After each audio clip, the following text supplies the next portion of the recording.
जय हिंद साथियों, स्वागत है आप सभी का हमारे यूट्यूब चैनल अड्डा 730 स्टडी में। तो दोस्तों, जीके जीएस की बेहतरीन क्लास के साथ फिर से आपके लिए हाजिर है। ये क्लास आपकी एसएससी जीडी स्पेशल और भी सभी एग्जाम के लिए बहुत महत्वपूर्ण है। तो जीके जीएस की भोकाल प्रश्न का सीरीज नंबर, आज ये जो वीडियो है 14वें नंबर का वीडियो है, 14वां पार्ट है। इससे पहले 13 वीडियो इस सीरीज के हमने लिए हैं, वो आप ज़रूर देखें। लिंक आपको नीचे डिस्क्रिप्शन में दे दिया गया है। आप एसएससी जीडी के सारे वीडियोस देख सकते हैं, जिसमें आपको टॉपिक वाइज सिलेबस के अनुसार बिल्कुल सब्जेक्ट वाइज प्रैक्टिस सेट और भी क्लासेस मिलेंगी। उन्हें आप जरूर देखें, लिंक आपको नीचे डिस्क्रिप्शन में दे दिया गया है। बात करते हैं इस क्लास की। ये क्लास आपकी शाम को डेली 6 PM पर होती है। यहाँ टाइमिंग नोट कर लीजिएगा, 6 PM पर शाम को डेली 6 बजे ये क्लास आपकी होती है। इसी चैनल अड्डा 730 हिस्ट्री पर शाम को 6 बजे आप हमारे साथ जरूर जुड़ें। प्रीमियम क्लास होती है, लेकिन बहुत बेहतरीन क्लास होती है। ठीक है, चलिए आज का पहला क्वेश्चन बिना देरी के ये रहा आपके स्क्रीन पर। बहुत इंपॉर्टेंट क्वेश्चन है जो भी लाया हूँ एग्जाम में, बिल्कुल एग्जाम के लिए डिक्टो जैसे आपके एग्जाम में पूछे जाते हैं क्वेश्चन। पहला क्वेश्चन ध्यान से पढ़ेंगे और राइट आंसर देंगे। बेहतरीन क्वेश्चन है, कह रहा है भारत में पहली बार किस गवर्नर जनरल के समय में तार और रेल सेवा का आरंभ किया गया था। तार मतलब क्या समझते हैं इसमें? ये तार वही है जिसे आप डाक सेवा कहते हैं। क्या सर कहते हैं? डाक सेवा। जिसे आप डाक सेवा कहते हैं वही तार सेवा कहा जाता है। ठीक है, डाक सेवा और रेल सेवा का मतलब किस गवर्नर जनरल ने किया था। तो आपको यादना है, इसमें बहुत महत्वपूर्ण कुछ कार्य हुए थे, जिसमें आपको डलहौजी देखने को मिलेगा। ऑप्शन नंबर बी, डलहौजी ने पहली ट्रेन 1853 में, जी हाँ 1853 में मुंबई से ठाणे के बीच चलाई थी पहली रेल। ठीक है, पहली रेल चलाई गई थी मुंबई से ठाणे के बीच, ये लॉर्ड डलहौजी ने। डलहौजी ही व्यक्तिगत सिद्धांत लाया था जिसे हड़प नीति कहा जाता है। जी हाँ, हड़प नीति व्यक्तिगत सिद्धांत लाया था, जिसमें गोद ना लेने की प्रथा इसने हटा दी गई थी। ये भी आपके एग्जाम में सीधा पूछा जाएगा कि व्यक्तिगत सिद्धांत हड़प नीति कौन लाया था, तो आप कहेंगे सर डलहौजी लाया था। ठीक है, चलिए और बात कर लेते हैं विलियम बेंटिंक की। तो विलियम बेंटिंक जो था, ये भारत का पहला गवर्नर जनरल। ये भी क्वेश्चन इससे पूछा जाता है कि भारत का पहला गवर्नर जनरल कौन था, तो आप कहेंगे सर विलियम बेंटिंक था जो भारत का पहला गवर्नर जनरल था। लॉर्ड कैनिंग से एग्जाम में पूछा जाएगा कि 1857 के वक्त पहला मतलब 1857 के वक्त कौन गवर्नर जनरल था, तो यही था। और पहला वायसराय आपके एग्जाम में पूछे, भारत का पहला वायसराय पूछे, तो भी आपको बताना है सर लॉर्ड कैनिंग ही भारत का पहला वायसराय था। ठीक है, चलो अगला क्वेश्चन। कागज का आविष्कार किस देश में हुआ? वेरी इंपॉर्टेंट क्वेश्चन है। कागज का आविष्कार किस देश में हुआ? भारत, ब्राजील, चीन और जापान। क्या होगा राइट आंसर बताएंगे? इसका राइट आंसर क्या हो जाएगा? क्वेश्चन नंबर दूसरा, यानी कि क्वेश्चन नंबर 27 का।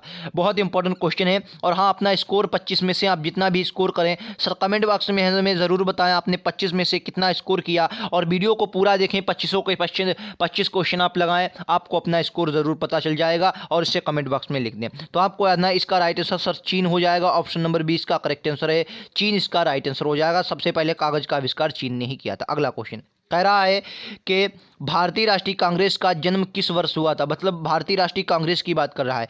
भारतीय राष्ट्रीय कांग्रेस की बात करें तो आपको याद ना 1885 में इसकी स्थापना हुई थी। जी हाँ, कब हुई थी? 1885 में इसकी स्थापना हुई थी भारतीय राष्ट्रीय कांग्रेस की। एयो हुयूम एक अंग्रेज अधिकारी थे, ये ओ हुयूम। ठीक है, यो ह्यूम जो थे, ह्यूम जो थे, इन्होंने इसकी स्थापना की थी। सबसे पहला जो इसका अधिवेशन हुआ था वो मुंबई में होना था। ठीक है, पुणे और मुंबई में यानी कि होना था। फिर उसके बाद बीमारी के कारण ये आपका हुआ गोकुलदास तेजपाल संस्कृत महाविद्यालय में। ये भी आपके एग्जाम में पूछा जाता है, कहाँ हुआ था? गोकुलदास तेजपाल संस्कृत महाविद्यालय में ये पहला आपका अधिवेशन हुआ था। इसमें 72 प्रतिनिधियों ने भाग लिया था। कितने ने? 72 प्रतिनिधियों ने भाग लिया था। ये भी आपको याद ना है। और व्योमेश चंद्र बनर्जी जो थे, व्योमेश चंद्र बनर्जी इसके पहले अध्यक्ष बनाए गए थे। तो 1885 इसका राइट आंसर हो जाएगा। ऑप्शन नंबर डी इसका करेक्ट आंसर है। ठीक है, चलो अगला क्वेश्चन आपके एग्जाम में सीधा पूछा जाएगा कि होमोसेपियंस किस वैज्ञानिक का नाम है? क्या होगा राइट आंसर बताइए? होमोसेपियंस किसका वैज्ञानिक नाम है? बताएंगे होमोसेपियंस किसका वैज्ञानिक नाम है? तो आप लोग जानते होंगे मनुष्य का वैज्ञानिक नाम क्या है सर? ऑप्शन नंबर सी इसका करेक्ट हो जाएगा। मनुष्य का वैज्ञानिक नाम होमोसेपियंस है। अगर आप हमारे साथ नए जुड़े हों तो हमारे चैनल अड्डा 730 स्टडी को जरूर सब्सक्राइब कर लें और बेल आइकन दबा लें, नोटिफिकेशन आपके पास पहुंच जाया करेगा। शाम को डेली 6 बजे क्लास होती है, लिंक आपको डिस्क्रिप्शन में दिया गया, वहां से आप देख सकते हैं। वीडियो पसंद आए तो लाइक शेयर सब्सक्राइब करना ना भूलें। कह रहा है रेक्टल स्केल में प्रयोग किसके मापन में किया जाता है। मतलब जो रेक्टल स्केल होता है, रेक्टल स्केल का प्रयोग किसके मापन में किया जाता है। समुद्र की गहराई मापने के लिए, भूकंप के झटके मापने के लिए, समुद्र की दिशा मापने के लिए, उपरोक्त में से कोई नहीं। क्या होगा राइट आंसर बताइए, क्या होगा राइट आंसर। समुद्र की गहराई जो रेक्टल स्केल है, इसकी किसके रेक्टल स्केल का मापन किसके द्वारा किया जाता है, बताइए क्या होगा राइट आंसर। तो आपको याद ना, जो रेक्टल स्केल है इसका मापन भूकंप के झटके के द्वारा होता है। ठीक है, भूकंप के झटके जो है वो रेक्टल स्केल में मापे जाते हैं। ठीक है, भूकंप के झटके। और भूकंप की तीव्रता ये सिस्मोग्राफ में मापी जाती है। किसमें, सिस्मोग्राफ में मापी जाती है। ठीक है, किसमें सर मापी जाती है, सिस्मोग्राफ में मापी जाती है भूकंप की तीव्रता। ठीक है, चलिए नेक्स्ट क्वेश्चन है आपकी स्क्रीन पर। शुष्क बर्फ में, ये इस पर इंपॉर्टेंट की माहौल लगाएंगे, 10 बार एग्जाम में आपका सीधा पूछा गया है क्वेश्चन कि शुष्क बर्फ निम्नलिखित में से किसके द्वारा तैयार किया जाता है। मतलब ये है कि जो शुष्क बर्फ में होता है इसमें क्या होता है, कार्बन डाइऑक्साइड, ऑक्सीजन होता है, नाइट्रोजन होता है, इनमें से कुछ नहीं। बताइए क्या होगा राइट आंसर। 10 बार आपके एग्जाम में पूछा गया है। एसएससी जीडी, क्या एसएससी ही इसको बहुत बार रिपीटेड, चाहे आप CHL उठाइए, MTS उठाइए, किसी भी एग्जाम को उठाइए, एसएससी इसको बार बार रिपीटेड करती है और इस बार भी आपके एग्जाम में ये चांसेस बन सकते हैं इस क्वेश्चन के। ठीक है, तो बताइए क्या होगा राइट आंसर। तो आपको याद है जो शुष्क बर्फ होता है इसमें कार्बन डाइऑक्साइड पाया जाता है। क्या सर पाया जाता है, carbon dioxide. Option number A इसका करेक्ट आंसर हो जाएगा। ठीक है, चलिए नेक्स्ट क्वेश्चन। कह रहा खाद्य ऊर्जा को हम किस इकाई से नापते हैं। वेरी इंपॉर्टेंट क्वेश्चन है। खाद्य ऊर्जा को हम किस इकाई में मापते हैं। कैलोरी, जूल, केल्विन, अर्ग। ये आपको याद होना चाहिए, वेरी इंपॉर्टेंट क्वेश्चन है, ये गलत नहीं होना चाहिए। ठीक है, बताइए क्या होगा राइट आंसर। तो आपने याद रखना है इस क्वेश्चन का राइट आंसर। देखिए जो हम खाद्य ऊर्जा होते हैं वो कैलोरी में मापते हैं। किसमें सर, कैलोरी में मापा जाता है, याद रखें ऑप्शन नंबर ए। जब आपका कोई खाद्य का रिलेटेड सूचकांक आए तो आप खाद्य रिलेटेड जब सूचकांक आता है उसमें क्या देखते हैं कि भारत में इतने कैलोरी लोग खा रहे हैं या इतने कैलोरी लोगों को नहीं मिल रहा है, तो इतनी कैलोरी से नीचे गरीबी रेखा के अंदर आते हैं। तो ये सब जो सूचकांक होता है वो कैलोरी, खाद्य ऊर्जा का जितना भी आप मापन करते हैं वो कैलोरी में ही करते हैं। अगला क्वेश्चन जो आपके एग्जाम में सीधा हिस्ट्री से क्वेश्चन पूछा जाता है कि पानीपत की तीसरी लड़ाई किस वर्ष हुई थी। मोहम्मद शाह अब्दाली वर्सेस मराठाओं के बीच ये लड़ाई हुई थी। मोहम्मद शाह अब्दाली वर्सेस मराठा के बीच हुई थी पानीपत की लड़ाई। ठीक है, पानीपत की तीसरी लड़ाई मोहम्मद शाह अब्दाली और किसके, मराठाओं के बीच हुई थी, जिसमें मराठा की पराजय हुई थी और मोहम्मद शाह अब्दाली विजय हो गया था। ठीक है, 1761 में ये लड़ाई लड़ी गई थी। 1761 में। आपको याद ना, ऑप्शन नंबर 20 का करेक्ट आंसर। पहला पानीपत का युद्ध सर कब लड़ा गया, तो आप कहेंगे सर पहला पानीपत का युद्ध 1526 में, दूसरे पानीपत का युद्ध 1556 में, तीसरा पानीपत का युद्ध 1761 में लड़ा गया। ये भी बात आपको याद रखनी है। ठीक है, चलिए ये भी आपको याद रखना है। चलिए नेक्स्ट क्वेश्चन है आपकी स्क्रीन पर। बताइए अगला क्वेश्चन। कह रहा भारत में मौद्रिक नीति कौन बनाता है। वेरी इंपॉर्टेंट क्वेश्चन है, सीधा आपके एग्जाम में पूछा जाएगा। भारत में मौद्रिक नीति कौन बनाता है। केंद्रीय सरकार, भारत का औद्योगिक वित्त मंत्री, भारतीय रिजर्व बैंक या भारत का औद्योगिक विकास बैंक। क्या होगा राइट आंसर बताइए। भारत में मौद्रिक नीति कौन बनाता है। ऑप्शन नंबर क्या होगा बताइए। 4 ऑप्शनों में से सही आंसर देना है, गलत नहीं करेंगे, सीधा आंसर मारेंगे। क्या होगा राइट आंसर बताइए, क्या होगा राइट आंसर, क्या होगा राइट आंसर। 1 मिनट, 33 क्वेश्चन हो गया, हाँ ये हो गया। चलिए ये वाला बताना है आपको। अगला, भारत में मौद्रिक नीति कौन बनाता है, बताइए क्या होगा राइट आंसर। तो इसको याद रखना है, इसमें आपको भारतीय रिजर्व बैंक याद रखना है। भारतीय रिजर्व बैंक, RBI इसका राइट आंसर हो जाएगा। RBI बात करते हैं सर RBI की। RBI का अधिनियम कौन सा था, 1934 का अधिनियम था। 1934 का एक्ट था। एक्ट कब का था, 1934 का। स्थापना कब हुई, 1935 में स्थापना हुई थी। राष्ट्रीयकरण कब हुआ, 1949 में इसका राष्ट्रीयकरण हुआ था। ठीक है, 1949 में इसका राष्ट्रीयकरण हुआ था, 1949 में, याद रखेंगे। चलिए ये क्वेश्चन आपके एग्जाम में पूछा जाएगा, इसको याद रखेंगे। चलो नेक्स्ट क्वेश्चन। अल्पकालिक सरकारी प्रतिभूति पत्र को क्या कहा जाता है। वेरी इंपॉर्टेंट क्वेश्चन है, सीधा एग्जाम में पूछा जाएगा।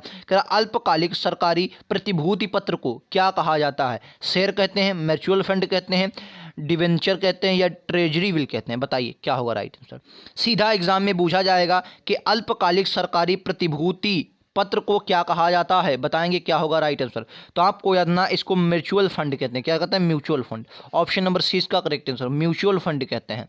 चलिए याद रखेंगे, म्यूचुअल फंड इसका करेक्ट आंसर हो जाएगा। अगला क्वेश्चन, क्वेश्चन नंबर 36। WTO मुख्यतः निम्नलिखित में से किसको बढ़ावा देता है? Very important question. बात करते हैं WTO की, तो इसका मुख्यालय सर कहाँ स्थित है? जेनेवा में स्थित है। कहाँ पर है? जेनेवा में स्थित है। जेनेवा ये एक व्यापारिक संस्था है जो व्यापार को बढ़ावा देगी, लेकिन उसमें भी आपसे पूछा गया है कि किस प्रकार से वित्तीय समर्थन को, एक पक्षीय व्यापार को, बहुपक्षीय व्यापार को, विश्व शांति को। क्या होगा राइट आंसर बताइए?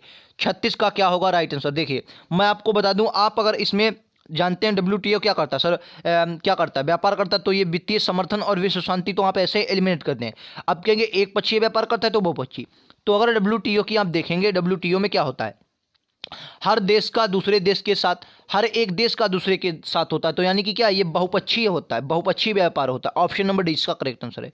बहुपक्षीय मतलब बहुपक्षीय क्या होता है? व्यापार होता है। ऑप्शन नंबर डी इसका करेक्ट आंसर हो जाएगा। चलिए नेक्स्ट पर चलें। ये रहा आपका अगला क्वेश्चन, बेहतरीन क्वेश्चन। किस बाजार स्थिति में फर्मी की अधिक्षमता होती है? बताइए क्या होगा राइट आंसर? किस बाजार स्थिति में फर्मों की अधिकता होती है? पूर्ण प्रतिस्पर्धा में, द्विअधिकार में, एकाधिकार प्रतिस्पर्धा में, अल्पाधिकार में। बताइए किस बाजार की स्थिति में फर्मों की अधिकतम अधिक्षमता होती है? तो आपको याद ना, इसका राइट आंसर क्या हो जाएगा? Very important question. इकोनॉमिक्स से 2 या 3 क्वेश्चन आपके एग्जाम में सीधा पूछे जाएंगे, तो आपको इनसे डरना नहीं है। बेहतरीन क्वेश्चन आते हैं आपके एग्जाम में, सीधा टपकेंगे। तो आपको याद ना, ऐसा कब होता है सर? जो आपको फर्मों की अधिक्षमता होती है, ये पूर्ण प्रतिस्पर्धा बाजार में स्थिति में फर्मों की अधिक्षमता होती है। ठीक है, ऑप्शन नंबर इसका करेक्ट आंसर हो जाएगा। चलिए नेक्स्ट क्वेश्चन ये रहा, पंचवर्षीय योजनाएं से ज़्यादा क्वेश्चन आपके आने के तुक हैं। ठीक है, चलो। क्या किस संविधान संशोधन के द्वारा मताधिकार की आयु 21 वर्ष से घटाकर 18 वर्ष की गई? तो मैं आपको बता दूं, संविधान संशोधन था सर 61वां संविधान संशोधन था, जो 1989 में किया गया था। ठीक है, 1989 में किया गया था। ऑप्शन अब ढूंढ लीजिएगा, ये रहा आपका 1989 में 61वां कॉन्स्टिट्यूशन अमेंडमेंट 1989 के द्वारा मताधिकार की आयु 21 वर्ष से घटाकर 18 वर्ष की गई। देखिए आपको अगर एग्ज़ाम में जाना है पढ़कर कितने, तो मैं आपको बता दूं, बिल्कुल अगर आपको नहीं मालूम है तो देखिए पहला पढ़ लेना, संविधान संशोधन 42वां, 44वां, जो कि बहुत, इनको दोनों को छोड़ना ही नहीं है। एक आपका जैसे 61वां हो जाता है, एक 86वां हो जाता है, और भी ऐसे कई हैं, जैसे एक 35वां हो जाता है, जो सिक्किम का दर्जा, मतलब सिक्किम राज्य बना था। 35वां 36वां दोनों देख लीजिएगा आप। ठीक है, उसके बाद देखिए एक 7वां कॉन्स्टिट्यूशन अमेंडमेंट, जो राज्य का पुनर्गठन आयोग था, 7वां आप लोग देख लीजिएगा। उसके बाद आप लोग एक कौन सा, हाँ, पंचायती राज व्यवस्था से जो 72वां 74वां वो हुए थे, वो आप लोग देख लीजिएगा। नगर निगम से देख लीजिएगा। तो ये कुछ इंपॉर्टेंट हो जाते हैं। ठीक है, मुश्किल से 20 आपके निकलेंगे, उनको याद होना चाहिए। बेहतरीन आपका सीधा आंसर आएगा उसी में से। चलिए अब आता है साइंस का क्वेश्चन, जो आपके एग्जाम में 5 नंबर की साइंस आएगी। चलिए, मृत शरीर पानी में क्यों तैरता है? बताइए मृत जो शरीर होता है ये पानी में क्यों तैरता है? कह रहा मृत्यु के बाद शारीरिक भार कम हो जाता है। दूसरा कहता है तापमान शून्य होने से बर्फ सा तैरता है।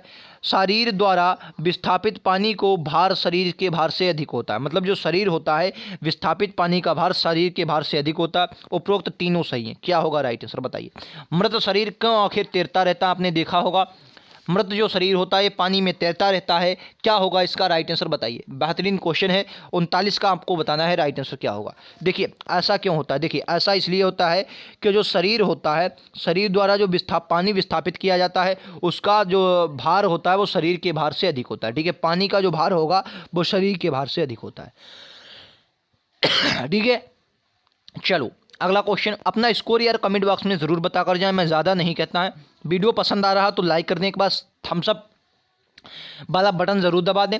वीडियो को शेयर करें अपने दोस्तों में, यारों में, जहाँ भी स्टडी ग्रुप में जुड़े हैं। 25 में से आपने कितना स्कोर किया हमें ज़रूर बताएं। मैं ज़्यादा बार बार नहीं कहता हूँ, सिर्फ 1 बार 2 बार कहता हूँ। आप लोग बेहतरीन से क्लासेस लीजिए, डेली शाम को 6 बजे आइए। बेहतरीन क्लासेस लिंक एक डिस्क्रिप्शन में दिया गया, उस पर क्लिक करें, सारे वीडियोज़ देखें, बेहतरीन क्लासेस आपको मिलेंगी। रिवाल्वर का आविष्कार किसने किया था? बताइए। रेफेल ने, चार्ल्स पैटरसन ने, अल्फ्रेड नोबेल, सैमुअल कोल्ट। बताइए क्या होगा? रिवाल्वर का आविष्कार किसने किया था? क्या होगा राइट आंसर बताइए? बेहतरीन क्वेश्चन है, तो आपको याद ना, इसका राइट आंसर हो जाएगा option number D, Samuel Colt ने। ठीक है, सैमुअल कोल्ट ने। शायद मुश्किल है ये क्वेश्चन आपके एग्जाम में पूछा जाए, फिलहाल आपको याद ना, सैमुअल कोल्ट ने रिवाल्वर का आविष्कार पूछा था। चलिए मतलब किया था। क्या निम्नलिखित में से किस स्थान पर उपग्रह प्रक्षेपण केंद्र अवस्थित है? वेरी इंपॉर्टेंट क्वेश्चन, इस पर लगाएंगे स्टार, इस पर स्टार लगाएंगे। भारत का मतलब कहा गया है किस स्थान पर उपग्रह प्रक्षेपण प्रक्षेपण केंद्र स्थित है? थुम्बा, श्रीहरिकोटा, बंगलुरु, कटक। क्या होगा? कटक उड़ीसा में पड़ता है। श्रीहरिकोटा, बंगलुरु, थुम्बा, कटक। बताइए 41 का क्या होगा? शानदार क्वेश्चन। तो आपको है ना श्रीहरिकोटा, जो कि पंबन द्वीप पर स्थित है। श्रीहरिकोटा इसका राइट आंसर हो जाएगा। ठीक है, ऑप्शन नंबर बी।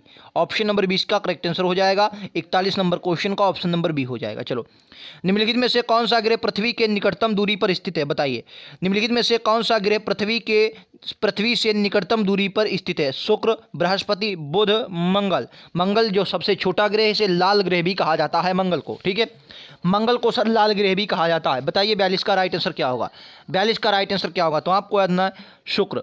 इसे भोर का तारा, शाम का तारा, पृथ्वी की जुड़वा बहन। ठीक है, शुक्र option number A correct answer है, याद रखेंगे। ठीक है, पृथ्वी का सबसे निकटतम हो जाएगा। चलो, क्या टीका किसके रोकथाम के लिए नहीं दिया जाता है? बताइए क्या होगा राइट आंसर? टीका किसके रोकथाम के लिए नहीं दिया जाता? कैंसर के रोकथाम के लिए, पोलियो के रोकथाम के लिए, क्षय रोग के लिए, चेचक के लिए। तो आपको याद रखना है इसका राइट आंसर क्या होगा। इसमें आप अगर मालूम नहीं है तो भी आप अगर दिमाग लगाएं तो भी आपका आंसर हो जाए। बिल्कुल नहीं मालूम, देखो पोलियो के लिए आपको दवा पिलाई जाती है, टीका लगाया जाता है। क्षय रोग के लिए भी टीका लगता है, चेचक के लिए, लेकिन कैंसर के लिए कभी टीका नहीं लगता। ऑप्शन नंबर इसका करेक्ट आंसर हो जाए। नहीं बूझा गया है, यही आपका आंसर हो जाएगा। बेहतरीन आंसर है, शानदार आंसर है। डेली शाम को जुड़े, शाम को 6 बजे इसी चैनल पर बेहतरीन आपको क्लासेस मिलेगी। बिल्कुल पूरा का पूरा प्रैक्टिस सेट मिलेगा। क्या चंद्रमा का प्रकाश पृथ्वी पर पहुंचने में कितना समय लगता है? तो आपको याद ना, चंद्रमा का जो प्रकाश हम जानते हैं, सूर्य का प्रकाश तो हम हवा में बता देते हैं सर इतना टाइम लगता है, लेकिन आपके एग्जाम में पूछ लिया गया, क्वेश्चन नंबर 44 में पूछ लिया गया है कि आपको बताना है कि चंद्रमा का प्रकाश पहुंचने में कितना लगता है। तो आप कहेंगे सर 1.3 सेकंड। कितना सर? 1.3 सेकंड का समय लगता है चंद्रमा से प्रकाश पहुंचने में पृथ्वी तक। ठीक है, चलिए अगला। दृष्टिहीनियों को पढ़ने के लिए भाषा का आविष्कार किसने किया था? Very important question. ब्रेल लिपि जो आई थी, ब्रेल लिपि, ये किसने मतलब जो ब्रेल लिपि आई ये किसने तैयार की थी? बताइए। दृष्टिहीनों को पढ़ने के लिए भाषा का आविष्कार, जिसे आप ब्रेल लिपि कहा जाता है, लुई ब्रेल ने, आइंस्टीन ने, मैडम क्यूरी ने, आर्किमिडीज ने। तो आपको याद ना है, अगर आपको इतना याद हो जाता है कि क्या याद हो जाता कि एक जो दृष्टिहीन होते हैं इनके लिए एक ब्रेल लिपि आई है। ब्रेल लिपि होती है, कौन सी लिपि होती है सर? ब्रेल लिपि होती है। जब ब्रेल लिपि आपको याद आ जाएगी तो सीधा आप लुई ब्रेल पर टिक करेंगे। ऑप्शन नंबर ए इसका करेक्ट आंसर हो जाएगा, शानदार आंसर हो जाएगा। चलिए अगला क्वेश्चन। क्या भारत के संविधान में निम्नलिखित में से संशोधन में से किसके द्वारा भारतीय नागरिकों के मूल कर्तव्य निर्धारित किए गए? वेरी इंपॉर्टेंट क्वेश्चन है। बात करते हैं सर मूल कर्तव्यों की। तो मूल कर्तव्य आपके एग्जाम में अगर पूछे जाएंगे तो आप पाएंगे सर मूल कर्तव्यों को 51 के 1 में रखा गया है, 51 के का में रखा गया है। ठीक है, ये आपके क्या है? मूल कर्तव्य हैं। ये इनका जो भाग है वो चौथे का है, चौथे का भाग का है। ठीक है, ये अनुच्छेद 51 का भाग चौथे का कहाँ से लिए गए सर? सोवियत संघ से लिए गए। कहाँ से लिए गए सर? सोवियत संघ से आपके लिए गए हैं। ठीक है, सोवियत संघ से लिए गए। स्वर्ण सिंह समिति थी, स्वर्ण सिंह समिति की सिफारिश पर लिए गए। स्वर्ण सिंह समिति की सिफारिश पर लिए गए। स्वर्ण सिंह समिति की सिफारिश पर लिए गए, ये भी बात आपको याद रखना है। स्वर्ण सिंह समिति की सिफारिश पर इनको लिया गया। संविधान संशोधन सर कौन सा था? 42वां कॉन्स्टिट्यूशन अमेंडमेंट था। 42वां संविधान संशोधन था जो कि 1976 में हुआ था। कब हुआ था सर? 1976 में हुआ था। कब हुआ था कहेंगे सर? 1976 में हुआ था 42वां संविधान संशोधन। सोवियत संघ से लिए गए। स्वर्ण सिंह समिति थी। 51 के का में अनुच्छेद में रखा गया।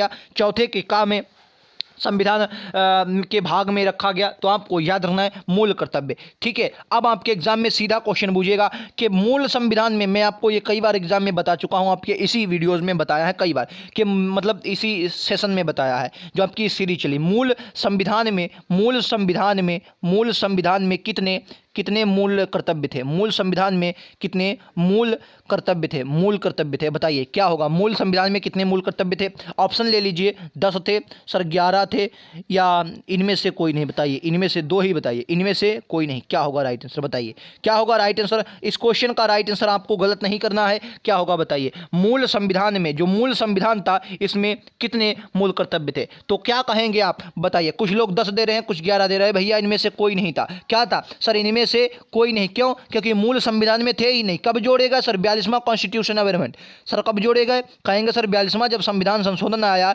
इसके द्वारा इनको जोड़ा गया। तो मूल संविधान में तो थे ही नहीं। तो मूल संविधान में सर कितने थे? 0 थे। 42वें संविधान संशोधन में जब जोड़े गए तो कितने हुए? 10 हुए, और बाद में 11वां अभी हाल ही में जोड़ा गया था। ठीक है, चलिए अच्छा बता के जाना है कि कमेंट बॉक्स में कि 11वां संविधान संशोधन कब हुआ था। ठीक है, मतलब 11वां जो जोड़ा गया, 21 संविधान संशोधन के द्वारा जोड़ा गया था, बताइए।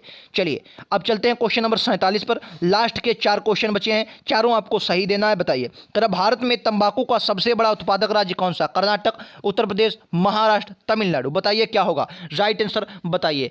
अगर आपके एग्जाम में पूछा तंबाकू का सबसे बड़ा उत्पादक देश कौन सा है तो क्या कहेंगे आप? तंबाकू का सबसे बड़ा उत्पादक देश है तो आपको याद ना कर्नाटक। कर्नाटक जो सर हो जाएगा, कर्नाटक ये तंबाकू का सबसे बड़ा राज्य हो जाएगा। ठीक है, कहीं ना कहीं अगर आप तंबाकू के उत्पादन में देखेंगे तो कर्नाटक के ऊपरी क्षेत्र में कहीं ना कहीं अगर आप देखेंगे तो दक्कन ट्रेप का विस्तार हुआ, जहां से काली मृदा पाई जाती है। तो तंबाकू की मिट्टी के। अगला क्वेश्चन आपसे पूछा संविधान का संरक्षक किसे माना जाता है? बताइए। माना गया है उच्च न्यायालय को, संसद को, उच्चतम न्यायालय को या मंत्रिपरिषद को। क्या होगा राइट? संविधान का संरक्षक किसे माना गया है? उच्च न्यायालय, संसद, उच्चतम न्यायालय, मंत्रिपरिषद। तो देखिए संविधान का अगर संरक्षण की बात करेगा तो सुप्रीम कोर्ट को माना गया। जी हाँ, सुप्रीम कोर्ट को माना गया है। सुप्रीम कोर्ट जो होता है संविधान का संरक्षक होता है। तो उच्चतम न्यायालय इसका राइट आंसर हो जाएगा, ऑप्शन नंबर 20 का करेक्ट आंसर हो जाएगा। सुप्रीम कोर्ट संविधान का संरक्षक होता है। ठीक है, आपके एग्जाम में पूछा जाएगा क्वेश्चन तो आपको याद ना, सीधा आपके एग्जाम में टपकेगा। चलो अगला क्वेश्चन कह रहा है विल्ड नामक घास के मैदान कहां पाए जाते हैं? बात करते हैं सर घास के मैदानों की। देखिए घास के मैदान की बात करते हैं तो सबसे पहले आपको याद है प्रेरी। प्रेरी कहां पाए जाते हैं सर? प्रेरी जो पाए जाते हैं ये सर उत्तरी अमेरिका में पाए जाते हैं। उत्तरी अमेरिका में, आप इन्हें उत्तरी अमेरिका में पाए जाते हैं। आप इन्हें कनाडा में कह लीजिए या अमेरिका में कह लीजिए, फिर उत्तरी अमेरिका में पाए जाते हैं। कौन से सर? प्रेरी घास के मैदान। अगर आपसे पूछेगा कि आपके पूछे डाउन्स कहाँ पाए जाते हैं, डाउन्स कहाँ पाए जाते हैं? डाउन्स, डाउन्स आपको याद ना ये ऑस्ट्रेलिया में पाए जाते हैं। कहाँ सर? ऑस्ट्रेलिया में, ऑस्ट्रेलिया में। ठीक है, ऑस्ट्रेलिया में क्या पाया जाता है सर? डाउन्स पाए जाते हैं। अगर आपसे वेल्ड पूछ ले जो कि पूछा गया है वेल्ड कहाँ पाए जाते हैं तो आप कहेंगे सर अफ्रीका में, दक्षिण अफ्रीका में आपके पाए जाते हैं। एक मिनट, दक्षिण अफ्रीका, अफ्रीका में वेल्ड पाए जाते हैं। अगर आपसे पूछ ले कि अर्जेंटीना में तो पंपास जो पाए जाते हैं, पंपास, पंपास जो पाए जाते हैं सर अर्जेंटीना में, अर्जेंटीना में, अर्जेंटीना में सर क्या पाए जाते हैं? पंपास पाए जाते हैं अर्जेंटीना में। अगर आपसे पूछ दे कि वो एक मिनट, बुडापेस्ट, बुडापेस्ट हंगरी में कौन से पाए जाते हैं? हंगरी में पुस्टाज, पुस्टाज जो होते हैं, पुस्टाज, क्या नाम हो जाएगा? पुस्टाज। पुस्टाज ये आपके कहाँ पाए जाएंगे? हंगरी में पाए जाते हैं। ठीक है, हंगरी में पाए जाते हैं। और रूस में भी एक मैदान पाए जाते हैं जो यूरोप के भाग आता है, मुझे इस वक्त याद नहीं आ रहा क्या नाम यार उसका है, मुझे रूस के इस वक्त दिमाग से स्लिप हो रहा है। रूस के और यूरोप की जो सीमा पर होते हैं वहाँ पर मैदान पाए जाते हैं जिनको कुछ कहा जाता है, एशिया में भी उनको माना जाता है। मुझे इस वक्त स्लिप हो रहा दिमाग से, फिलहाल एक आपका रह गया, बाकी आपको मैंने करवा दिए। ये बेहतरीन है, आपके एग्जाम में सीधा पूछे जाएंगे। फिलहाल आपको याद है जो वेल्ड है, वेल्ड घास के मैदान सर कहाँ पाए जाएंगे तो कहेंगे सर दक्षिण अफ्रीका में पाए जाते हैं वेल्ड घास के मैदान। ठीक है, 49 का ये आपका करेक्ट आंसर हो जाएगा। दक्षिण अफ्रीका में वेल्ड घास के मैदान पाए जाते हैं। अगला आपसे पूछा गया कुंडा जल परियोजना, बताइए कुंडा जल विद्युत परियोजना किस राज्य में स्थित है? बताइए कुंडा जल विद्युत परियोजना किस राज्य में स्थित है? क्या होगा राइट आंसर, बताइए कुंडा जल विद्युत परियोजना किस राज्य में स्थित है? बात करते हैं सर कुंडा जल विद्युत परियोजना की, तमिलनाडु, ऑप्शन नंबर सी। अच्छा बताइए स्कोर बताकर जाइए, स्कोर बताइए 25 में से क्या स्कोर रहा बोलिए। चलिए कमेंट कीजिए 25 में से स्कोर क्या रहा। चलिए बेहतरीन है, डेली आप हमारे साथ जुड़े इसी चैनल अड्डा 730 स्टडी पर, बेहतरीन क्लास होगी इसी चैनल पर, तो हमारे साथ जरूर जुड़े।